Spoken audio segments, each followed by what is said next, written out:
ማህሌት በድጋሚ የተባለችውን ነገር ለማድረግ ወደ ሆስፒታል ሂዳ ብሩክን በመንትራስ አፍና ለመግደል ስትሞክር እንደ አጋጣሚ ቅድስት እስኪ ብሩክ የለየው ብላ ወደ ክላስ ስትገባ ታገኛታለች። ከዛም እሷ መሆኗን ስታይ ብሩክን ያለበሱት ዶክተሮቹ ሲንጀሩ እንዳለ ወልቆ አገኘችው። ምን አድርገሹ ነው አንቺ የማትረቢ በማለት እሷ ጋር ግብ ግብ ሲፈጠር ላየው መጥቼ ነው ባክሽን አንቺንም እዚሁ እንዳልደፋሽ በማለት ሲከራከሩ መድብል መጣ። መድብል በመጣ ሰዓት እሷ መሆኗን ስታውቅ ትንፋሹን ቢያዩትም ትንፋሹ እንደሌለ አወቁ። ከዛም በመቀጠል እንግዲህ መድብል እሷን አንቄ ካልገደልኩኝ የገደለ ይግደለኝ በማለት እንቅ አድርጎ ማህሌትን ይዛታል። ማህሌትም እባክህን ልቀቀኝ፣ እኔ በቁሜ ተቀምጬ እሱ የድሮ ሚስቱ ነበርኩኝ። ስለዚህ ምን ያክል ስሜት እንደሚሰማኝ እናንተ አታውቁም። የድሮ ሰራተኛዬ እንዴት ባሌን ታገባለች? እናንተ በእኔ ቦታ ብትሆኑ ምንድን ነው ማድረግ የምትችሉት? በማለት መድብል ጋር ግብ ግብ ትፈጥራለች ማህሌት። መድብልም እኔ እኮ አንቺን ወደ ቤት ሳስመጣሽ ተቀይረሻል፣ ተለውጠሻል፣ ጥሩ ሰው ሆነሻል በማለት በማሰብ ነበረ። አንቺ ግን ያው ታጥቦ ጭቃ ስለሆንሽ ምንም የምትቀየሪ ሰው አይደለሽም እና እንዴት ሐኪም ቤት ድረስ ምን ያክል ድፍረት ቢኖርሽ እና ማን ደፋር አደረገሽ እዚህ መተሽ እንደዚህ የምታደርገው? በማለት እንግዲህ ድንጋጤ ውስጥ ይገባሉ ማለት ነው። እንግዲህ ቅድስትም እንዳጋጣሚ የሆኑ ሽማግሌዎች ወደ እሷ ሲመጡ ሆስፒታል ነበር የመጡትና ለመታከም። ከዛም መግቢያውን ሲያጡት ቅድስት እሱን ልታሳይ ወደ ሆስፒታል ይዛ ስትገባ እንግዲህ ሰውየው ምንሽ ታሙብሽ ነው? ባሌ ነው በማለት አላህ ያሸርልሽ፣ ፈጣሪ ያሸርልሽ በማለት ቅድስትንም ሲመርቋት እሷም አቤት እያለች ደስ ብሏት ወደ ተመልሳ ስትመጣ እንግዲህ ያው የተፈጠረውን ነገር ከባድ ነው። ስለዚህ ዳጣም ምሳሌም ደግሞ በዛን ሰዓት የሉም ነበረ፣ ወደ ቤታቸው ተመልሰው ነበረ።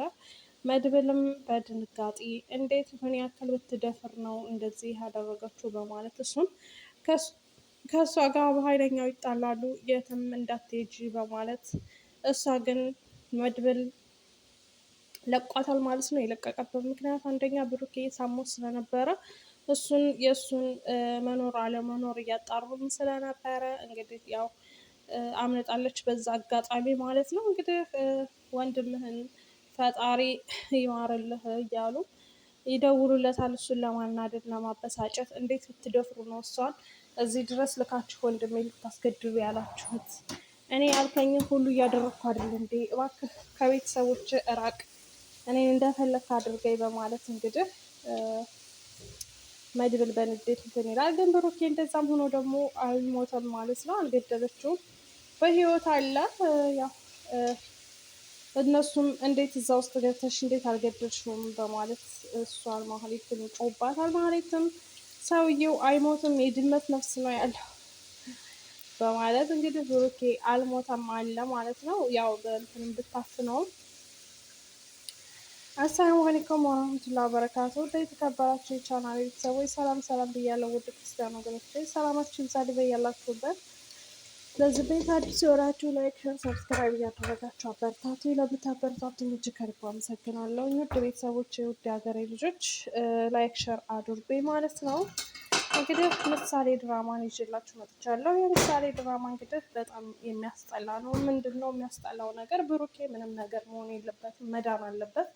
ድኖ መድብል ሳይሸነፍ መድብል እና ብሩኬ ሆነው ይህን የተረገመ ሰውዬ ከህይወታቸው ማስወጣት አለባቸው። ቅድስትናም ብሩክን ደግሞ የፍቃቸውን ጫጉላቸውን እንግዲህ ያው ጉድ ጉድ ማለት ነበረባቸው። ግን በስነ ስርዓት ማለቅ ሲገባው እንደዛ ሆኖ አልቋል ማለት ነው። ስለዚህ ምንም ሳይሸነፍ እጅ ሳይሰጥ መድብል ማሸነፍ አለባቸው ማለት ነው። ይሄን የተረገመ ሰውዬ እስር ቤት ማስገባት አለባቸው። ማህሌትም ደግሞ የእጇን ማግኘት አለባት ማለት ነው። ስለዚህ ያው ብሩኬ ምንም ነገር አልሆነም፣ በዚሁ አጋጣሚ ደህና ነው ማለት ነው።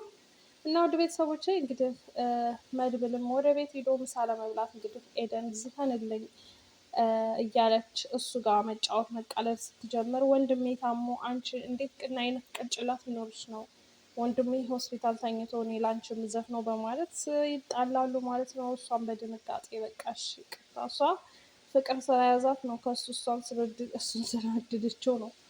ፍቅር እውር ነው ይባላል እና ምንም ነገር እንድታይ አላደረጋትም ማለት ነው። የእሱ የወንድሟ መታመም ምናምን የወንድሙን ረስተዋለች።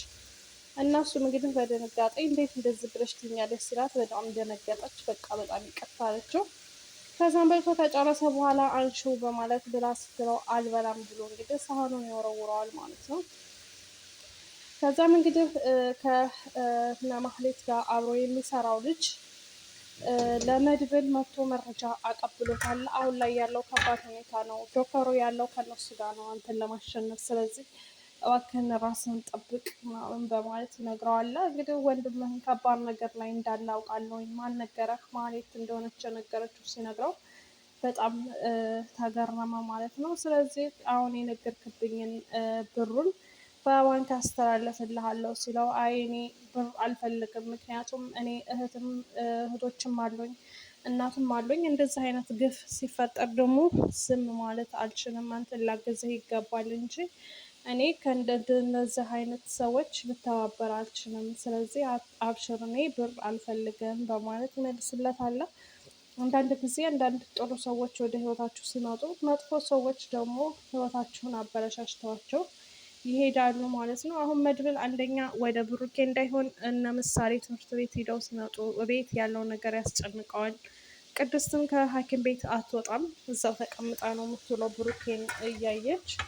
ከዛም እሱ ደግሞ ከማንኛው እንደሚሆን ግራ ገብቶታል። መድኃኒት እንኳን ግዛ ተብሎ ዶክተሮቹ ልከውት በሩቅ መንገድ እንዳይሄድ ፈርቶ እናንተን የሆነ ነገር ያደርጓችኋል በማለት በማሰብ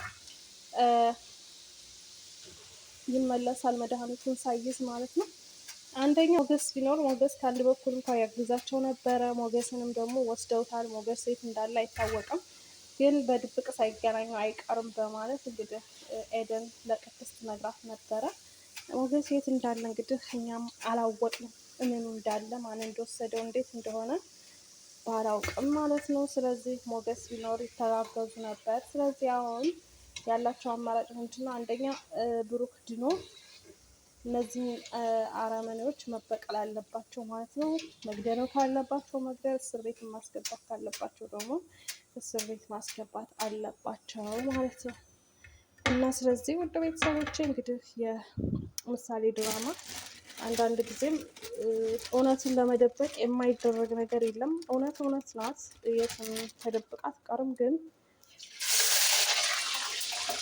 ተደብቃ አትቀርም ማለት ነው። እውነትን ለመደበቅ የማያደርጉት የማይፈነቀሉት ድንጋይ የለም ሰውን እስከ መግደሉ ድረስ። ስለዚህ እውነት ደግሞ ተደብቃ ስለማትቀር ኢንሻአላህ ብሩክም ይድናል። መድብልን ደግሞ አሸንፈው በድል በደስታና በሳቅ ያጠናቅቃሉ። ማህሌትንም ደግሞ እስር ቤት ይወረውራሉ ማለት ነው። እሷማ እጇን ማግኘት አለባት፣ ሰው መሳይ አውሬ ማለት ነው። እንዴ አንዳንድ ሰው ለካ ተቀይረናል ብለው ሰውን ለመጉዳት የማይፈነቅሉት ድንጋይ የለም።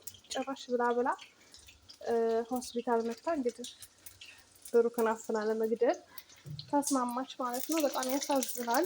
ስለዚህ ብሩክ ድኖ ደግሞ እሷን መበቀል አለባት።